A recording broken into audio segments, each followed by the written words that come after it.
Good morning, ma'am, sir. I'm Julie Familagao, 45 years old, single. I am the eldest among the three siblings. I've got two brothers.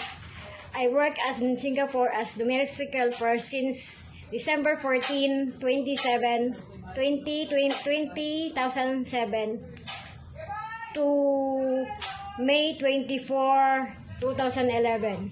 My main duties and responsibilities are cooking, ironing, washing clothes, washing dishes, car washing, take care of dogs, take care of one-year-old girl, take care of 10-year-old girl and 12. Then the husband and wife, and also take care of the elderly. Ama is 65, akong is 70, is a paralyzed person.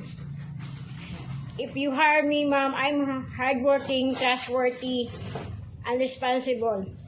I want to work in Hong Kong as long as you want me, and I'll do my best just to hire me. Please, ma'am, hire me.